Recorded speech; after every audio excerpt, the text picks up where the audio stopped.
Shalom rekan-rekan remaja, bersyukur kalau Tuhan masih terus memberikan anugerahnya dalam hidup kita, hari lepas hari di tengah segala tantangan. Kita masih boleh merasakan kasih Tuhan. Dan hari ini kita masih boleh kembali beribadah. Mari kita siapkan hati kita sebelum kita akan memulai ibadah ini. Kita mau datang dekat dengan Tuhan, kita mau mengambil waktu tenang. Di dalam waktu teduh kita mau mempersiapkan hati kita. Mari kita mengambil saat teduh.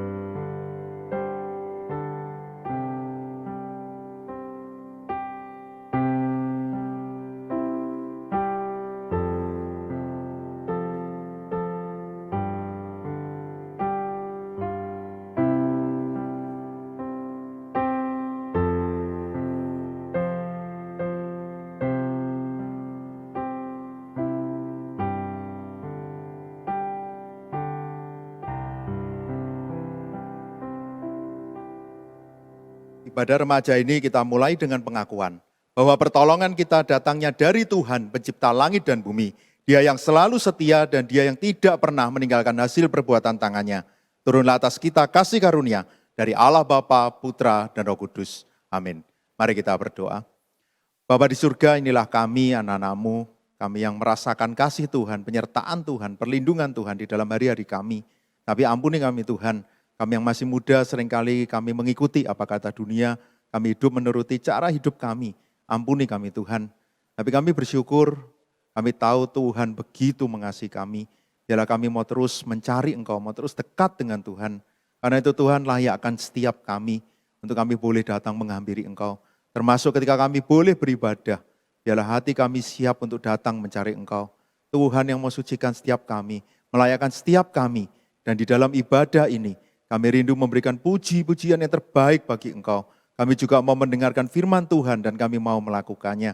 Biarlah di dalam ibadah ini, nama Tuhan saja yang ditinggikan dan dimuliakan. Di dalam nama Tuhan Yesus kami berdoa. Amin. Bersama dengan gereja di segala abad dan tempat, kita akan mengikrarkan pengakuan iman kita. Pengakuan iman rasuli. Aku percaya kepada Allah, Bapa yang Maha Kuasa, Khalik langit dan bumi, dan kepada Yesus Kristus, anaknya yang tunggal Tuhan kita, yang dikandung dari Roh Kudus, lahir dari anak darah Maria, yang menderita sengsara di bawah pemerintahan Pontius Pilatus, disalibkan, mati dan dikuburkan, turun ke dalam kerajaan maut. Pada hari yang ketiga, bangkit pula dari antara orang mati, naik ke surga, duduk sebelah kanan Allah, Bapa yang Maha Kuasa, dan dari sana ia akan datang untuk menghakimi orang yang hidup dan yang mati. Aku percaya kepada Roh Kudus, gereja yang kudus dan am, persekutuan orang kudus, pengampunan dosa, kebangkitan tubuh, dan hidup yang kekal. Amin.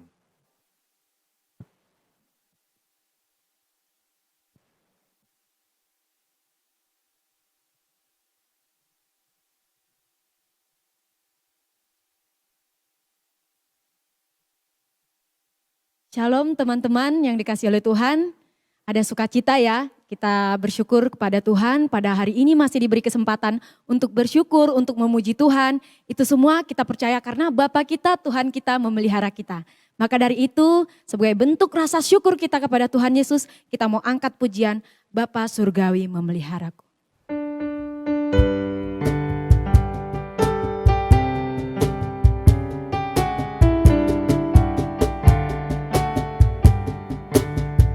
Kepadanya yang aku berharap di darat atau laut yang gelap, setiap saat ku berharap Bapa Surgawi memeliharaku. Aku berharap pada Tuhanku di ngarai atau lautan menderu.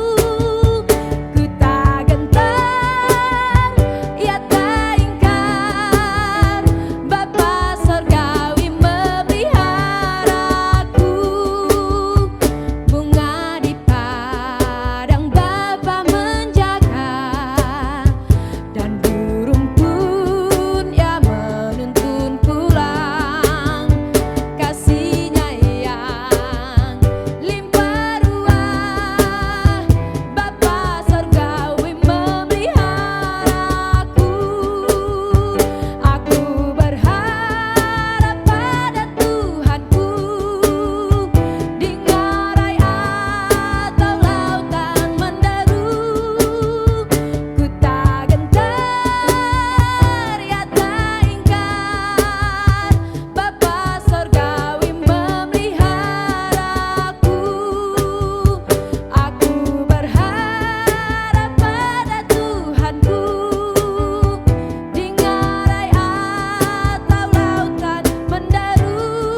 Puji Tuhan, kita percaya kalau Bapa kita Tuhan kita memelihara kita. Dan kita percaya di tahun ini sampai kita melewatinya bersama-sama dengan Tuhan Yesus.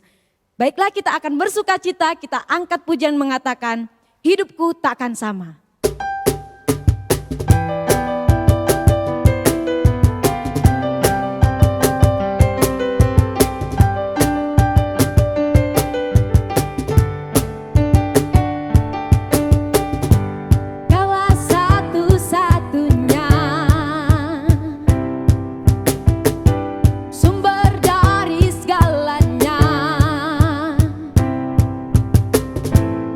Kebenaran yang selalu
Ya amin, hidup kita takkan sama karena kita berjalan bersama Yesus dan kita adalah anak-anak Tuhan Yesus yang diberikan anugerahnya. Baiklah teman-teman, kita akan mendengarkan firman Tuhan, kita siapkan hati kita siapkan pikiran kita. Karena kita percaya kita sangat haus dan rindu akan firman Tuhan, maka dari itu kita mau angkat pujian dengan sungguh-sungguh yang mengatakan seperti rusa yang haus.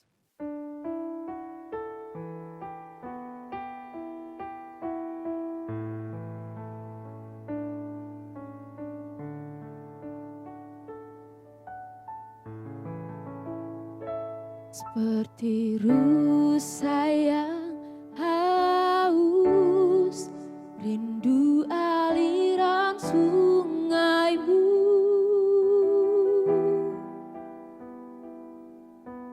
Hatiku tak tahan menunggumu.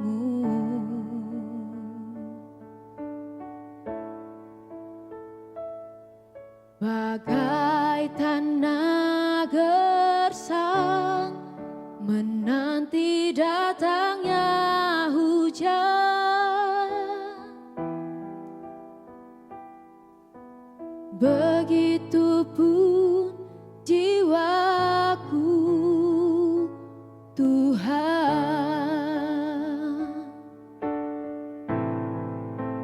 Hanya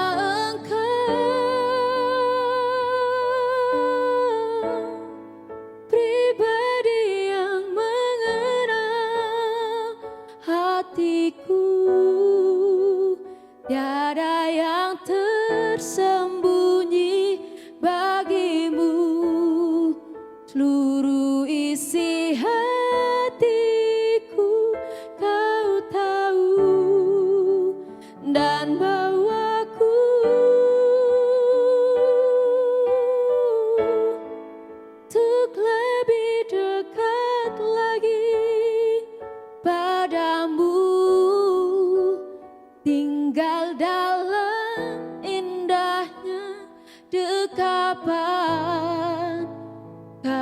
kasih-Mu. Mari lebih sungguh-sungguh lagi kita angkat pujian ini dari awal. Seperti rusa yang haus, rindu aliran sungai-Mu.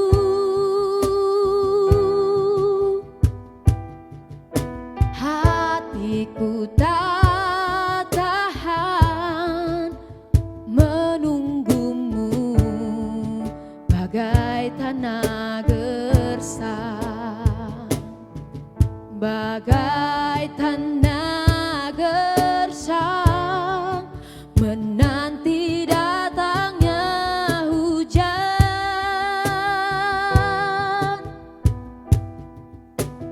Begitupun jiwaku, Tuhan.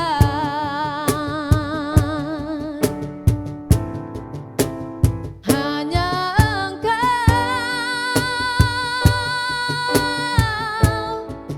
pribadi yang mengenal hatiku, tiada yang tersembunyi bagimu. Seluruh isi hatiku Kau tahu, dan bawaku untuk lebih dekat lagi padamu, tinggal dalam indahnya dekapan kasih-Mu.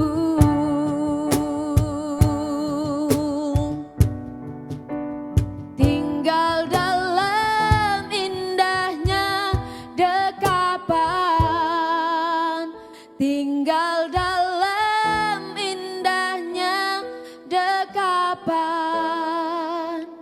kasih-Mu.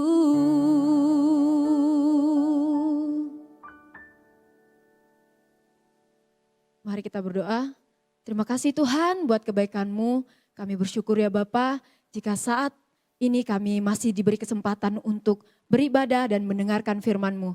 Ya Tuhan, kami bersyukur buat hari ini. Kami mau Tuhan Yesus mendengarkan firman-Mu dengan penuh sukacita, dan biarlah firman-Mu itu menjadi pohon kehidupan bagi kami, dan kami merasakan buahnya, dan kami dapat memberkati orang di sekitar kami. Terima kasih Tuhan Yesus. Haleluya. Amin.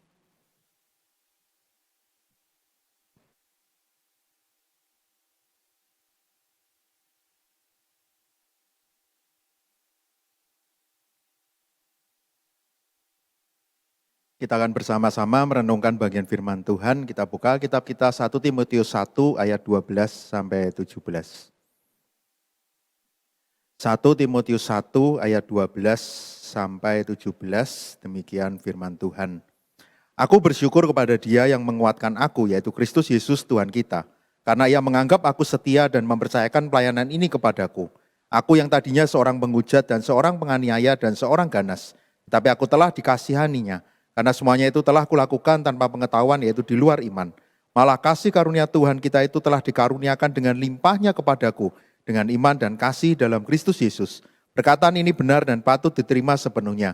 Kristus Yesus datang ke dunia untuk menyelamatkan orang berdosa, dan di antara mereka akulah yang paling berdosa. Tetapi justru karena itu aku dikasihani agar dalam diriku ini, sebagai orang yang paling berdosa, Yesus Kristus menunjukkan seluruh kesabarannya. Dengan demikian aku menjadi contoh bagi mereka yang kemudian percaya kepadanya dan mendapat hidup yang kekal. Hormat dan kemuliaan sampai selama-lamanya bagi Raja segala zaman, Allah yang kekal dan tak nampak yang esa. Amin. Saya berikan tema hari ini tentang insecure, say no to insecure gitu ya. Satu tema yang buat anak remaja ini menjadi satu tema yang penting, karena kalau sekarang saya ketemu anak remaja, gimana hidupmu? Ya kadang saya merasa insecure, kadang saya merasa tidak aman gitu ya. Kalau kita lihat masalah anak muda, ini saya cuma tulis dua. Yang pertama tuh insecure. Insecure itu biasanya untuk siapa sih? Anak remaja gitu ya. Jadi yang masih sekolah, masih kuliah, kadang merasakan ini. Dan seiring dengan usia akhirnya ganti, jadi overthinking gitu ya. Jadi biasanya kalau yang sudah kuliah, sudah mulai bekerja, nanti saya tanya, apa masalah hidupmu? sudah nggak insecure lagi, aku sudah yakin dengan hidupku, tapi aku sekarang khawatir dengan masa depanku.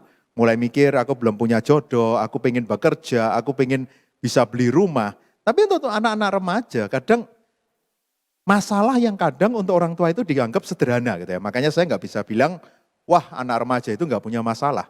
Kadang kalian merasa tidak pede cuma gara-gara apa? Buka Instagram, lihat dan kadang uniknya gitu ya. Instagramnya orang, artis itu dibukai semua, dilihati satu-satu. Wih cantik ya, cantik ya, cantik ya. Lama-lama sudah ditutup, kok aku nggak cantik? Kan mungkin gitu kan.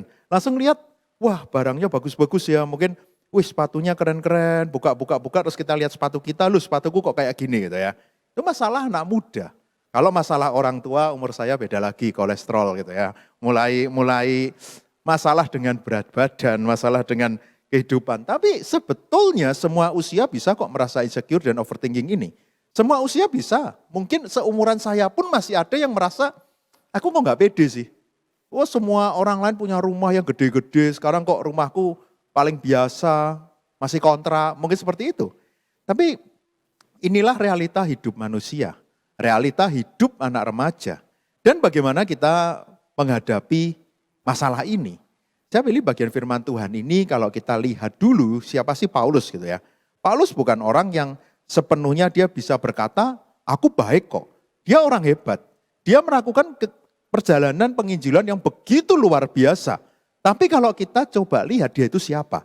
Di bagian ini dia langsung bilang, tadinya aku seorang penghujat, seorang penganiaya yang ganas. Dan itu aku lakukan di luar pengetahuanku, di luar iman. Tanpa pengetahuan dan itu di luar iman. Kalau kita lihat dia orang Farisi yang begitu hebat, begitu taat, saking taatnya dia menganiaya orang Kristen. Karena ketaatannya dia merasa aku harus membela apa yang aku percayai dan apa yang Yesus lakukan dan pengikutnya itu melawan apa yang selama ini mereka lakukan. Bahkan kalau dia bisa bilang ganas gitu ya, rasanya ngeri ya. Jadi kalau kita baca, weh Paulus tuh hebat ya, dulunya segini mengerikan. Penganiaya, ganas, kalau lihat bahasanya yang dia katakan pun, ini bahasa yang mungkin kalau kita lihat sekarang ngeri gitu ya. Dan kalau kita lihat, ini gak enak. Paulus dimusuhi oleh banyak orang. Paulus ini tidak enaknya kenapa? Waktu dia bertobat, dia kan langsung ada di komunitas orang percaya kan. Komunitas orang percaya pasti gak suka, kenapa? Loh ini kan yang kemarin menganiaya, mungkin ada keluarganya yang dianiaya, loh ini yang kemarin ngejar-ngejar aku kok sekarang jadi temanku. Tapi yang dulunya orang Farisi juga yang temannya dia sekarang juga gak suka kan. Jadi saya bayangkan jadi orang kayak Paulus ini rasanya gimana sih? Mungkin kayak kita yang pernah nakal, ya pernah lah kalau sekarang nakal belum merasakan ya. Mungkin teman-teman yang nakal gak suka, tapi yang baik juga bawaannya curiga kan. Loh ini nakal kok, enggak aku sudah baik kok. Enggak, kamu pacarnya banyak. Enggak, sekarang aku sudah enggak punya pacar. Aku mau setia gitu ya. Loh, tapi enggak bisa kamu. Kadang enggak gampang kan. Dia kan merasa dalam posisi, aku mungkin sendirian. Aku merasa, kalau saya pakai tema ini, saya bayangkan jadi dia itu enggak enak. Mungkin dia kan merasa dirinya, aku enggak layak. Dia bilang dia paling tidak layak. Tapi dia tahu Tuhan memakai dia. Jadi dia bukan orang yang merasa aku hebat. Dia sadar siapa dirinya kalau di ayat 15. Dan di antara mereka akulah yang paling berdosa. Dia pun melihat dirinya aku betul-betul tidak layak. Ketika dia melihat orang lain dia ingat apa yang dia lakukan. Mungkin dia juga akan melihat orang lain itu baik-baik. Kenapa aku yang dulu begitu mengerikan hidupku bahkan aku menghujat, menganiaya dan aku melakukan banyak hal yang jelas tidak baik. Tapi yang menarik kalau kita lihat bagian ini, apa yang Tuhan lakukan di dalam hidupnya. Apa yang Kristus lakukan di dalam hidupnya. Injil yang dia percayai, Injil yang dia dapatkan, kebenaran tentang Kristus itulah yang mengubahkan hidupnya. Dan kita lihat di bagian ini, dia sadar, aku bersyukur kepada dia yang menguatkan aku. Apa yang Tuhan lakukan? Tuhan menguatkan Paulus. Di tengah kondisi yang tidak mudah. Dimusuhi dari semua pihak. Dia tahu tantangan demi tantangan akan dia hadapi ketika dia mau memberitakan Injil. Apa yang dia lakukan? Dia dikuatkan. Dia tahu Tuhan menguatkan dia. Dia tahu kalau Tuhan akan menolong dia yang lemah, yang begitu terbatas itu.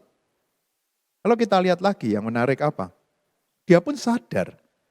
Ia menganggap aku setia dan mempercayakan pelayanan ini kepadaku. Saudara lihat ya, yang jahat, yang dia merasa aku paling tidak layak Tuhan. Aku dulu begitu jahat hidupku. Tapi engkau mempercayakan pelayanan itu kepadaku. Saudara kalau dia melihat masa lalunya, mungkin dia akan melihat, Tuhan, aku tidak layak. Tapi engkau percayakan itu, bahkan kau menganggap aku setia, aku bisa mendapatkan tugas ini. Dia pun sadar apa? Tuhan mengasihaninya. Dia tidak layak, tapi Tuhan yang melayakkan. Lalu di bagian juga dikatakan Tuhan yang melimpahkan kasih karunia-Nya. Bagaimana membuat dia punya iman itu, membuat dia merasakan kasih Tuhan dan bisa mengasihi orang lain. Dia bisa memberitakan tentang kasih Kristus itu kepada semua orang. Karena dia pernah berjumpa dengan Kristus, dia bertobat di dalam perjalanan, lalu dia bertobat. Dia bisa merasakan kasih Tuhan itu. Dia sadar hanya karena kasih karunia Tuhan. Dan yang luar biasa yang dia tahu apa? Dia bukan sekedar gini, terima kasih Tuhan kau kuatkan aku. Oke, aku boleh melayani, aku sekarang boleh melakukan banyak pekerjaan pelayanan. Mungkin kalau bayangkan yang tadi melayani di sini lah. Tenang, kamu akan dikuatkan oleh Tuhan. Oke, tadi perjalanan ke sini kan dikuatkan gitu ya. Lalu, Tuhan percayakan pelayanan, iya. Tuhan mengasihani kamu, iya. Makanya tadi pelayanan bisa berjalan dengan baik. Dan kalau boleh melayani karena tentu yang dipilih bukan orang yang wah asal aja semua boleh main, tapi orang yang sudah merasakan kasih Tuhan kan. Tapi bukan sekedar itu, ada satu poin yang begitu penting. Karena Injil itu dipercayakan kepada Paulus, kepada kita. Setiap orang yang melayani, dia memberitakan Injil itu. Setiap pujian yang dinaikkan bagaimana orang bisa melihat Kristus. Musik yang dimainkan, khotbah setiap kalimat, setiap kata yang saya katakan. Harusnya itu adalah perwujudan dari apa yang Tuhan percayakan. Kebenaran Injil itu. Kalau lihat di sini, menariknya, ini tadi keadaan Paulus yang dia tidak layak, dia begitu jahat. Tapi ini yang Tuhan lakukan di dalam hidupnya. Lalu kalau kita coba lihat, apakah Paulus mengalami insecure itu dalam hidupnya? Saudara, Paulus di dalam bacaan ini menarik. Dia tahu betul kalau Tuhan sudah melakukan banyak hal di dalam hidupnya. Tapi dia betul-betul sadar, aku memang tidak layak Tuhan. Aku yang paling berdosa. Saudara mungkin kita kalau lihat ini gini, Paulus itu gimana sih? Sudah memberitakan Injil, sudah keliling kemana-mana kok masih bilang, aku itu yang paling berdosa. Karena betul memang dia itu merasa aku tidak layak di hadapan Tuhan. Saudara kalau ini mungkin kita bisa lihat, wah berarti Paulus ini gak pede gitu ya. Harusnya dia pede kan. Betul Paulus kalau mau sombong-sombongan itu kurang sombong apa sih? Ya kan dia sudah melakukan perjalanan misi yang begitu luar biasa. Sudah banyak jemaat yang dia temui yang bisa percaya. Tapi dia masih terus sadar aku itu yang paling tidak layak, aku yang paling berdosa. Saudara, kadang kita juga merasakan hal yang sama kan. Tuhan aku tidak layak Tuhan. Aku gak sehebat orang lain. Masa laluku tidak sebaik orang lain. Kemarin saya iseng di Instagram ya, saya suka buat pertanyaan. Apakah kamu merasa insecure? Ternyata yang iya itu banyak banget gitu ya. Dan saya tanya kenapa? Ada yang menarik gini jawabannya. Ini cowok ya, jadi dia bilang gini. Ya masih. Loh sampai sekarang masih insecure saya tanya. Masih. Kenapa? Soalnya belum operasi plastik gitu ya. Menarik ya, ternyata dia itu merasa kurang ganteng gitu ya. Ada banyak rata-rata urusan fisik. Jujur buat anak remaja itu aku gak yakin karena fisik atau apa yang kita punya. Terus ada yang bilang enggak aku kalau sama diriku pede.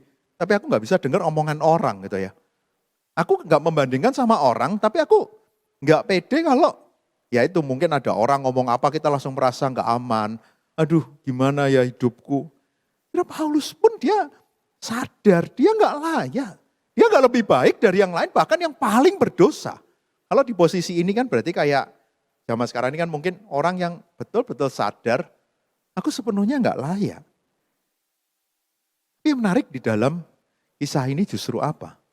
Di dalam keadaan yang tidak layak, dia bisa melihat Tuhan bekerja dalam hidupnya.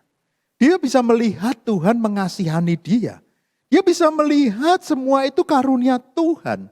Dia bisa melihat bagaimana Tuhan yang menguatkan. Bahkan Tuhan yang mempercayakan itu. Kalau kita lihat di antara mereka akulah yang paling berdosa. Saya mau katakan ini mungkin titik terendah dalam hidup seseorang. Gitu ya.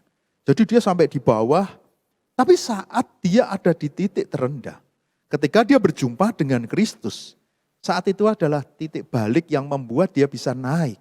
Membuat dia bisa sadar, aku tidak terpuruk di titik yang terendah ini. Tapi aku tahu Tuhan mengasihani aku. Yesus Kristus mati buat aku. Dan kita lihat di ayat ini jelas, ayat 15, satu keyakinan Paulus yang sedang di titik terendah itu. Jadi kalau kita lihat ayat ini kira-kira gini, dia bilang, aku yang paling berdosa. Tapi aku yakin perkataan ini benar dan patut diterima sepenuhnya. Kristus Yesus datang ke dunia untuk menyelamatkan orang berdosa. Itulah Injil itu. Justru Kristus datang untuk orang-orang berdosa. Dan siapa dari kita yang gak berdosa? Siapa dari kita yang merasa aku itu kuat? Saya mau katakan kadang ya, boleh gak sih insecure? Boleh kadang. Tapi bukan membuat kita terpuruk di situ sekali lagi ya. Paling enggak membuat kita sadar, aku memang tidak layak. Aku memang tidak sehebat itu. Karena itulah aku butuh Tuhan. Dalam keadaan aku tidak aman, aku menemukan Kristuslah yang memberikan rasa aman itu. Kristuslah yang memberikan damai sejahtera itu. Kristuslah yang membuat aku bisa bangkit, aku bisa bangkit, aku bisa bangkit, aku bisa bangkit. Dan aku bisa bilang, hidupku berharga. Karena Kristus datang untuk menyelamatkan orang berdosa. Jadi saudara, kalau kita dalam keadaan kita masing-masing sekarang gitu ya. Kalau saudara merasa, ya nggak gampang, aku tuh lemah, aku terbatas. Iya sama, semua juga. Kalau kita ngomong, semua orang pasti punya kelemahan kok. Bahkan mungkin kita ada terpuruk dalam titik yang paling rendah yang orang lain tidak ada yang tahu. Mungkin kita bergumul dengan dosa kita saat ini tidak ada yang tahu itu. Mungkin kita sering dibully, kita sering mendapatkan perlakuan tidak menyenangkan, mungkin di keluarga kita dibeda-bedakan dan kita sekarang merasa, Tuhan aku di titik yang paling rendah. Karena dalam titik itulah, ketika kita mengenal Kristus, titik di mana kita sadar dia datang untuk aku. Dia mengasihi aku. Ketika kita lihat Yesus di dunia, bukankah dia datang untuk orang-orang berdosa? Untuk orang-orang yang tersingkirkan, yang terpinggirkan, dia datang untuk mereka. Karena itu saudara, inilah kita. Saya enggak lebih hebat. Kalau cerita masa lalu saya, banyak kelemahan saya. Kadang saya juga enggak pede, iya. Jadi saya bilang, kenapa saya bisa bilang, kadang kita perlu kok sadar aku tuh enggak betul-betul hebat. Karena aku betul-betul butuh Tuhan. Kalau hari ini saya bisa berkhotbah semua karena anugerah Tuhan.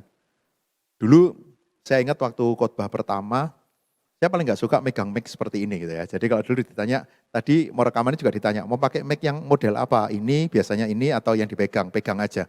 Dulu kalau saya ditanya, mau pakai yang model apa? Ada stand mic-nya ditaruh di depan sini gitu ya. Karena tangan saya tuh gemetar kalau megang mic gitu ya. Ya kemarin kalau ada dokter nyuntik presiden tangannya gemeter kan itu kan jadi berita yang viral kan. Saya dulu gemeter kalau khotbah itu, kalau diuntung waktu zaman rekaman ini sudah tidak terlalu gemetar gitu ya. Tapi bayangkan kalau dulu, saya yang dulu suruh khotbah hari ini, paling saudara sepanjang ibadah cuma ngeliati tangan saya kan gitu ya. Apa sih hamba Tuhannya kok gemetar gitu ya. Apakah dia terkena penyakit sesuatu, ataukah dia mengalami sesuatu. Kalau saya bisa berdiri dengan tenang memberitakan firman Tuhan, saya betul-betul yakin ini cuma anugerah Tuhan. Apakah saya yang berdiri di sini saya lebih baik dari saudara, saya tidak memiliki dosa dalam hidup saya? Enggak. Hari ini pun saya melakukan kesalahan-kesalahan. Tapi Kristus datang. Membuat kita, Tuhan aku tahu, mungkin aku merasa aku tidak layak, tapi aku tahu aku aman di tangan Tuhan. Aku tahu aku punya pengharapan. Lalu buat apa sih kita merasakan pengharapan itu dan dampaknya itu apa? Satu bagian yang menarik dari bacaan ini juga, Paulus sangat tahu kalau itu tidak mudah. Bahkan dia sadar kalau Tuhan pun sabar kepada dia. Bagaimana dia bisa melihat Yesus Kristus menunjukkan seluruh kesabarannya. Dengan demikian aku menjadi contoh bagi mereka yang kemudian percaya kepadanya dan mendapat hidup yang kekal. Paulus tahu dia tidak layak. Saya yakin Paulus pun yang punya latar belakang seperti itu, dia juga nggak sepenuhnya hidupnya, wah langsung murni, saleh, hidupnya tidak pernah melakukan kesalahan. Dia pernah bertengkar juga, kalau kita ingat waktu perjalanannya misi dia pernah salah juga. Tapi dia tahu, Tuhan yang sudah memberikan kasih karunia-Nya adalah Tuhan yang sabar. Karena inilah kita, naturnya orang berdosa itu kan selalu mau memberontak kan. Jadi saudara, kalaupun kita harus terus jatuh bangun, itulah kita orang berdosa. Tapi tadi ingat ya, perumpamaan yang gambaran, kita ada di titik paling rendah, Tuhan angkat kita sampai titik yang tinggi kan. Tapi kadang kita itu jatuh bangun di titik ini kan. Tapi kita nggak kembali ke titik yang terendah itu. Tuhan tahu, Tuhan sudah melayakkan dan dia sabar. Kadang Tuhan, ini loh kamu tuh harus lakukan ini. Enggak Tuhan, ini lebih baik kok. Tapi Tuhan tuh sabar. Kita doanya mungkin memaksakan kehendak kita. Tuhan aku pengen punya pacar, semua teman saya punya pacar, pokoknya harus punya pacar. Kalau enggak, aku nggak mau ke gereja loh. Ya Tuhan juga kadang masih memberikan kesempatan kan kepada kita kan. Gak ada kan yang doa salah langsung dihukum gitu ya. Oke yang seperti itu tidak akan pernah pacaran kan juga ngeri kan. Kalau Tuhan langsung berikan hal seperti itu, dia sabar. Tapi yang penting apa? Kita tidak menyalahgunakan apa yang Tuhan sudah berikan kepada kita. Justru kesabarannya itu membuat, kalau di sini Paulus tahu dengan hal ini aku bisa menjadi contoh bagi mereka sehingga mereka juga bisa percaya. Jadi melalui apa yang dia lakukan, ketika dia bisa merasakan aku terpuruk tapi Tuhan angkat aku, orang lain pun bisa melihat Kristus lewat hidupku. Karena makanya kalau Paulus cerita dan sampai zaman sekarang, kalau ada orang sharing tuh jangan kita langsung hakimi iki lagi cerita gitu ya. Apa sih orang ini cerita terus? Kisah hidupnya kok semua diceritakan. Tentu kalau cerita tentang dirinya itu salah. Tapi kalau cerita tentang apa yang Tuhan lakukan, ini kan Paulus, ini kan kayak curhatnya dia kan di ayat ini kan. Dia mengucap syukur dan dia menceritakan semua tentang hidupnya. Dia menceritakan aku tuh ganas, aku jahat, aku gak layak. Dan Tuhan pun masih sabar sama aku. Itu kan kisah yang dia bisa bagikan dan orang bisa lihat. Wow, Injil itu luar biasa. Paulus aja bisa melakukan itu. Dan akhirnya endingnya apa? Hormat dan kemuliaan bagi Tuhan. Jadi Paulus pun sadar, kalau dia melakukan perjalanan misi sebetulnya bukan karena dia hebat kok.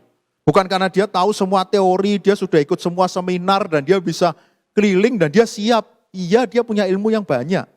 Sebenarnya dia orang Farisi yang taat, dia punya guru yang luar biasa.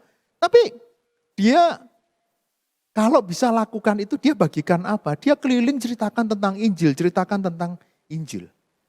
Sebagai penutup, kenapa ayat ini saya pilih? Saudara, ayat ini ada di Timotius kan. Timotius pemimpin gereja saat itu dan dia itu masih muda. Makanya di 1 Timotius 4 ayat 12, jangan menganggap kau rendah karena kau muda dan seterusnya gitu ya. Kita ingat ini kan. Paulus memberikan nasihat, oke kamu memang masih muda. Tapi kamu jangan minder, kamu jangan takut, Tuhan pakai kamu. Ayat ini ketika Paulus cerita, saya yakin Paulus juga mau bilang ke Timotius, nanti Timotius ceritakan ke jemaat, termasuk kita baca hari ini, memang kita tidak sempurna. Memang kamu masih muda, tapi Kristus sudah datang untuk kamu.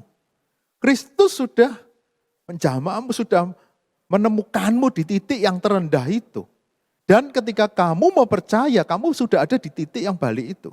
Dan kamu sekarang boleh merasakan aman di tangan Tuhan.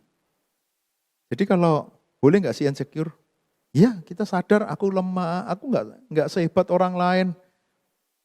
Tapi bukan kita terpuruk di situ. Justru karena aku lemah, aku bisa melihat Tuhan itu kuat. Karena aku merasa aku begitu terbatas, tidak seperti orang-orang lain, saat itulah aku bisa melihat ternyata Tuhan terus percayakan, Tuhan terus berikan kesempatan. Hari ini saya bersyukur bisa melayani dengan teman-teman dari Palma. Kalau hari ini berarti sudah pelayanan di remaja yang ke-5 gitu ya. Personilnya bukan tambah banyak tapi menurun gitu ya. Jadi waktu awal tuh timnya lebih banyak, tambah habis. Semoga rekaman selanjutnya nggak jadi 2 orang, habis itu jadi 1 orang gitu ya. Lama-lama saya sendirian, nyanyi sendiri, main musik sendiri, ya nggak mungkin kan gitu ya. Tapi saya ingat percakapan kami yang berkali-kali itu pernah 1 kali mobil, ternyata semua itu kayak merasa minder gitu, pernah cerita, aku minder ini, aku dari ini. Mereka ada yang dari Tawai, ada yang di sini juga kena beasiswa. Kenapa yang ada yang nggak bisa ikut pelayanan hari ini karena harus bekerja. Hari ini jadi nggak bisa ditinggal. Tapi kalau hari ini Tuhan percayakan pelayanan ini kepada kami, itu betul-betul anugerah Tuhan. Siapa kami? Kami nggak lebih hebat, nggak lebih baik. Jadi kalau hari ini masih bisa melayani Tuhan, yang kita nggak pernah tahu sampai kapan kita boleh melayani Tuhan. Semua betul-betul belas kasihan Tuhan. Semua betul-betul karena anugerah Tuhan. Dan itu membuat kita yakin, iya Tuhan, aku memang terbatas. Tapi aku tahu aku mau mendapatkan rasa aman itu di dalam Engkau. Yang harus kita lakukan apa? Teruslah berjuang. Dan kalau kita terus berjuang melawan insecure kita, tentu hidup kita akan fokus kepada apa yang Tuhan mau kan. Kita betul-betul percaya. Akhirnya hidup kita akan betul-betul sesuai dengan apa yang Tuhan mau. Kadang kita nggak maksimalnya kenapa? Ayo melayani, aku nggak bisa. Ayo melayani, aku nggak bisa. Kan berarti nggak pelayanan kan lama-lama kan. Ayo kamu nggak ngambil kesempatan ini. Ada beasiswa ke luar negeri, aku nggak bisa bahasa Inggris. Dia belajar Inggris dulu kan. Betul kan, kalau kita menutup diri, kita merasa aku tidak layak. Terus kita merasa, ayo melayani, enggak aku nggak sehebat yang lain kok. Yang lain aja yang lebih hebat gitu ya. Mungkin kita akan kehilangan kesempatan. Dan kalau bukan sekedar kesempatan, wah aku mau tampil enggak. Tapi kalau itu kesempatan memberitakan Injil dan kita lewatkan. Kalau itu kesempatan yang Tuhan berikan, di mana kita bisa menceritakan tentang Kristus, dan kita tidak gunakan kesempatan itu. Karena itu sekarang sebagai anak-anak remaja, anak-anak muda, hiduplah di dalam secure rasa aman di dalam Tuhan itu. Bukan terpuruk di dalam segala kelemahan kita. Gunakan hidupmu dengan sebaik mungkin, tapi tetap sadar kita itu lemah dan terbatas. Kita masih bisa jatuh bangun, tapi anugerah Tuhan itu yang memampukan kita. Dia yang akan menolong kita, bahkan dia yang begitu sabar. Jadi jangan jadi ekstrim satunya. Dulunya insecure, sekarang terlalu sombong gitu ya. Terlalu merasa hebat, mengandalkan kekuatannya sendiri, enggak. Hari ini saya enggak belajar, mengajak kita belajar tentang positive thinking, belajar untuk kamu harus yakin, kamu harus pede, enggak. Saya enggak ngomong tentang hal psikologi, hal apa. Tapi berbicara tentang Injil. Itulah yang Kristus telah lakukan, itu yang kita sudah percayai. Terus bagikan tentang Kristus, hidupilah Injil itu, hiduplah, kalau tadi endingnya apa sih di bagian ini, hormat dan kemuliaan buat Tuhan. Semoga hidup kita pun tidak menjadi hidup yang sia-sia. Hormat dan kemuliaan bagi Tuhan. Mari kita berdoa. Bapa di surga, inilah kami yang lemah dan terbatas. Kami yang punya masa lalu mungkin begitu buruk, kami yang saat ini bahkan mungkin masih bergumul dengan dosa. Mungkin kami yang begitu terbatas, kami yang tidak sehebat orang lain. Mungkin kami bukan dari keluarga yang ideal, tapi Tuhan menghampiri setiap kami pribadi demi pribadi. Tuhan memberikan kasih karunia-Mu kepada setiap kami. Ketika kami mungkin hari ini meragukannya pun kami yakin, kalau firman Tuhan pada hari ini masih menyapa kami, jadi Tuhan masih mencari kami. Tuhan masih mau menghampiri kami. supaya kami tidak terus terpuruk di dalam dosa dan kesalahan kami. Supaya kami bisa bangkit di dalam Engkau. Supaya kami bisa hidup di dalam anugerah Tuhan. Tuhan tolong anak-anak-Mu yang masih muda ini. Di tengah pergaulan di mana mereka kadang merasa insecure. Bila mereka merasa secure di dalam Tuhan. Mereka merasa aman di dalam Tuhan. Sehingga hidup mereka sungguh-sungguh memuliakan Tuhan. Mereka bisa mengembangkan diri mereka dengan sebaik mungkin. Mereka bisa sungguh-sungguh menjalankan setiap apa yang Tuhan mau. Dan hidup kami menjadi hormat dan kemuliaan bagi Engkau. Tuhan tolong setiap kami, sejak kami masih muda, sampai kami mengakhiri hidup kami tidak mau menyia-nyiakan anugerah Tuhan ini. Tolong kami Tuhan, di dalam nama Tuhan Yesus kami berdoa. Amin.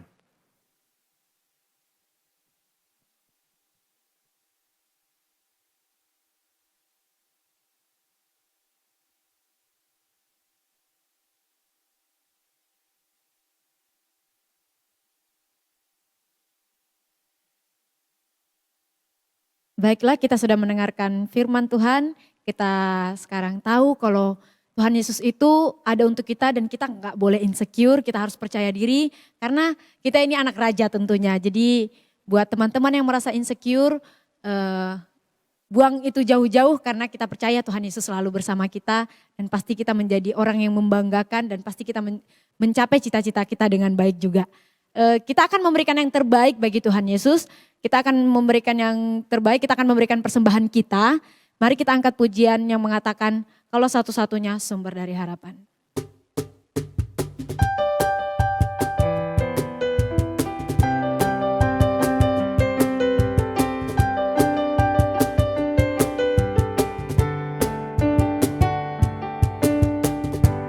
Kaulah satu-satunya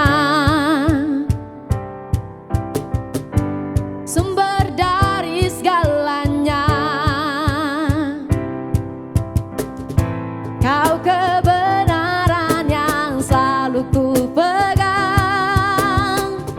Kau keyakinanku untuk bersinar terang. Yesus Tuhanku yang berkuasa atasku. Hidupku takkan sama. Ku tahu sungguh anugerah-Mu bagiku. Hidupku takkan sama. Yesus Tuhanku yang berkuasa atasku. Hidupku takkan sama. Ku tahu sungguh anugerah-Mu bagiku. Hidupku takkan sama.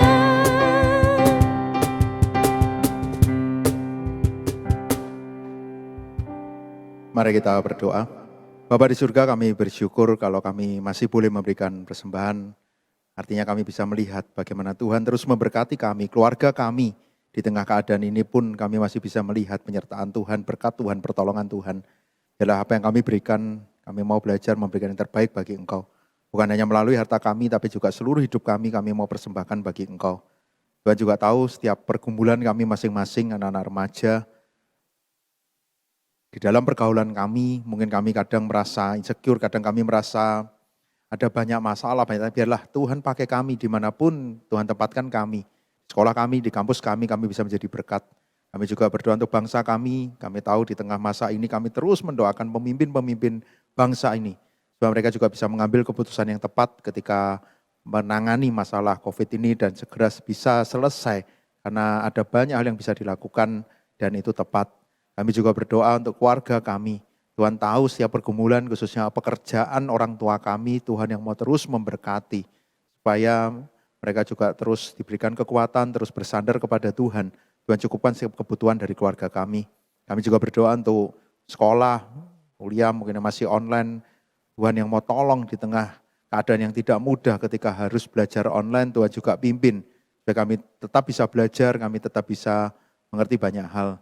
Terima kasih Bapa, dan kami juga mau berdoa untuk gereja kami. Biarlah Tuhan tolong di tengah masa ini kami pun terus bertumbuh iman kami melalui setiap kegiatan yang dibuat di tempat kami, gereja kami masing-masing. Biarlah kami terus bertumbuh dan setiap jemaat juga bisa mengikutinya.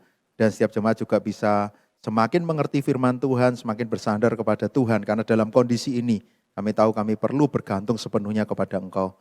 Tuhan yang mau terus pimpin, Tuhan yang menyertai kami. Terima kasih Bapa, di dalam nama Tuhan Yesus kami berdoa. Amin. Di akhir ibadah ini segala kemuliaan hanya kita berikan kepada Allah Bapa, Allah Putra, dan Allah Roh Kudus.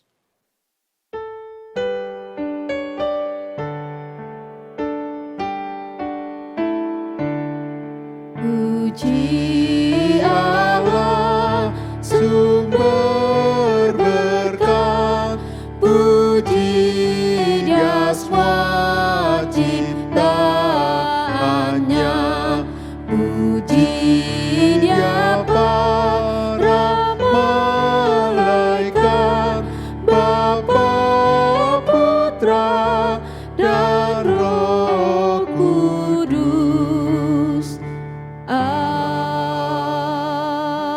Amin. Kiranya kasih karunia Allah Bapa, cinta kasih Yesus Kristus, penghiburan dan pertolongan Roh Kudus, memampukan kita menjadi anak-anak remaja yang terus hidup bergantung kepada Tuhan, terus hidup seperti yang Tuhan mau, menggunakan setiap kesempatan yang Tuhan percayakan dengan sebaik mungkin, dan seluruh hidup kita menjadi hormat dan kemuliaan bagi Dia.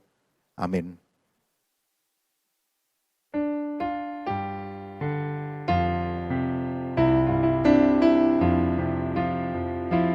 Tuhan melindungi kau, Tuhan memberkati kau, kiranya wajah-Nya menyinari kau, Tuhan memberi anugerah-Nya,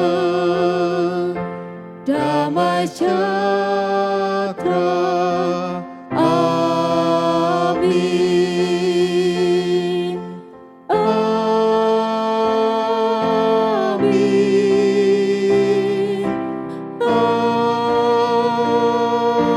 Amin.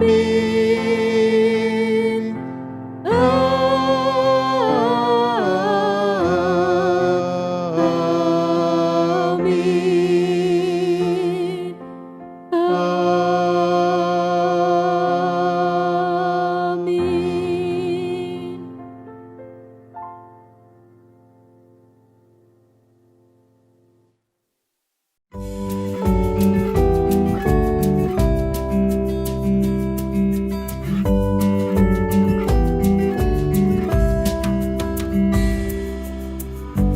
Tuhanlah kekuatan dan mazmurku, Dia gunung batu dan keselamatanku. Hanya padamu hatiku percaya, Kaulah menara dan kota perlindungan.